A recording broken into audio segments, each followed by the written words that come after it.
Many of the older people who we see have lived on very low incomes, so that they're quite accustomed to having to make do with things that we would not be happy with, this sort of thing.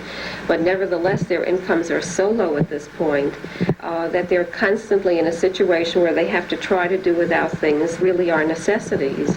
Do they resent their financial situation? Yes, they do. I think I wouldn't describe it so much as resentment. It's tremendous frustration, because there is no way you can stretch nothing to become something. Usually it's the same people that are looking for food. If you stop them and ask them what they're doing, they'll tell you that they're looking for food for the cats or for the dogs or something like that. It's usually for themselves. They accepted with hurt and with a great deal of humiliation, but too proud to beg for any help. And so, even though the synagogue, every synagogue, certainly ours in our area, has funds available to those who need them, they will not come in and ask for any financial help. A certain sense of pride. Once I was a big man, once I was a woman in my own home, and I had my own possessions. And to be reduced right now to nothingness is much too painful. They will not come in. They will bear it all. Hunger with equanimity, but they will not ask for anything. Because their income stays the same while the cost of living increases, the expiration of a lease is extremely traumatic for South Beach tenants. In a group session at the South Beach Activity Center, they talk about the uncertainty in which they live. Now my lease is expiring in May, the end of May. I don't know what it's going to be. That's another thing. Otherwise, we need a your home. lease expiring, you're not get hit with a raise. Always. The amount, if you get an increase in your Social Security, they're going to hit you with an increase in your rent. And if you ask a landlord, please, I'm all alone. What does he say? Well, look, things are high. The plumber wants more money. The electrician wants more money. I've got to have an increase, no matter what you say to him. There's no sentiment in the business at all. And if you don't pay, if you can't pay? Out. Find yourself another.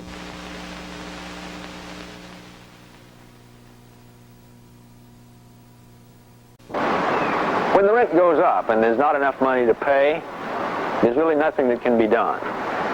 There is help for hungry people, though.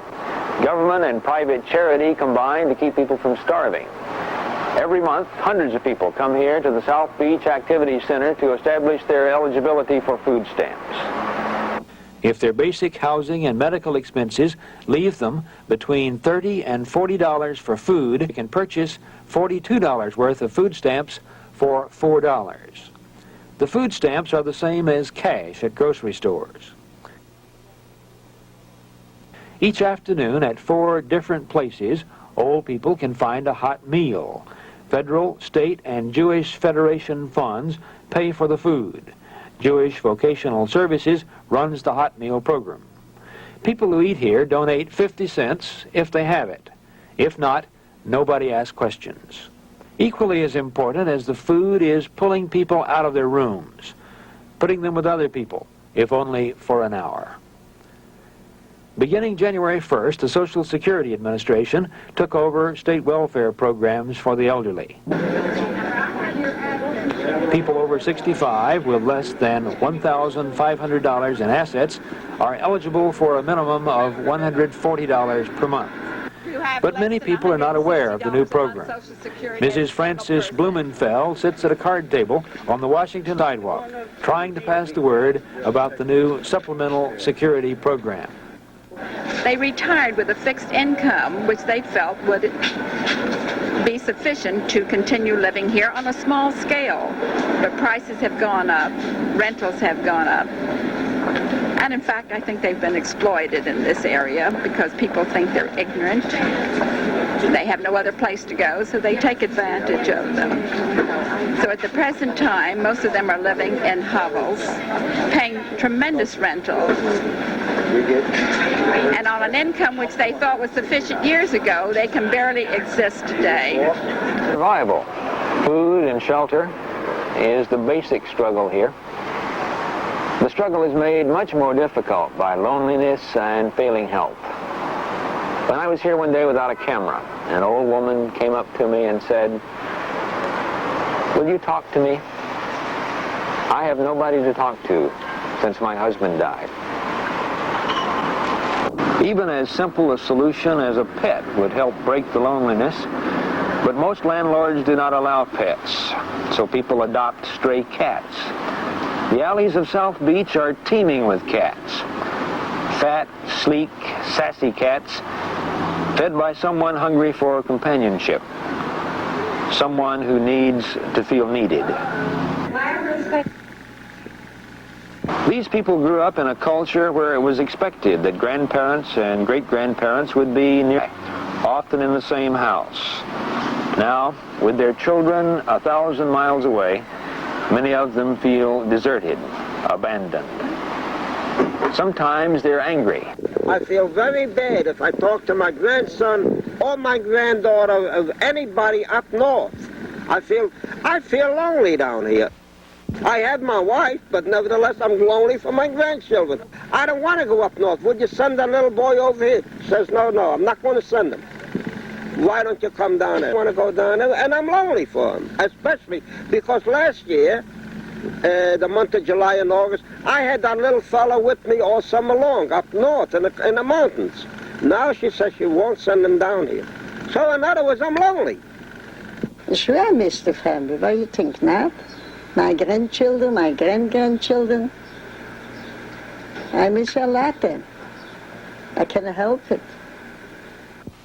Well, I think to many of the people in this generation, their lives were devoted to their wives and their children. And I think with many of them, once the children grew up, they couldn't really make the change in their lives and find other interests to replace these.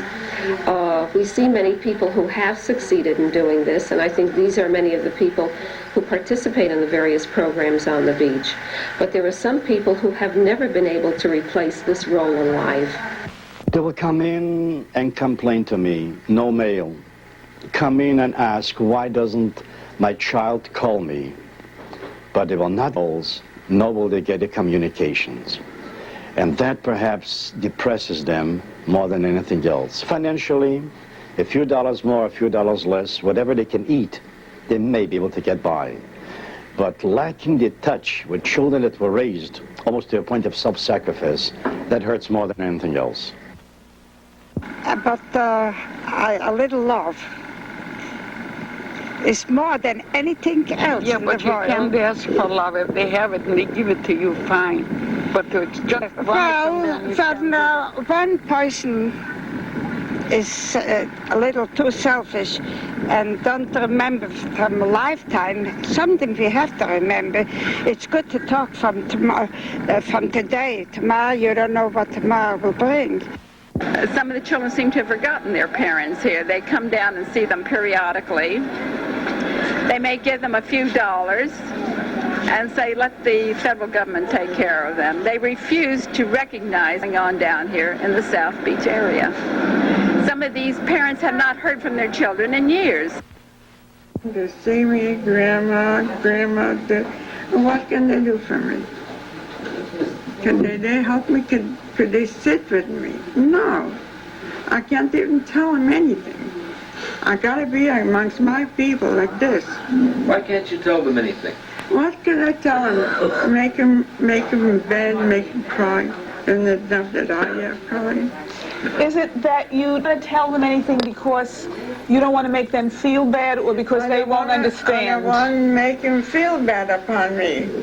You don't want them to feel bad, but if you were to tell them, would they? Do you think they would understand? What could they do if they understand? Well, they got their own troubles. They feel neglected. They feel that they were not sent here so much to die as they were sent to be away from the children so that their country quite clean. After all, we sent our parents to sunny Florida. Mama lives in Miami Beach, and that is enough.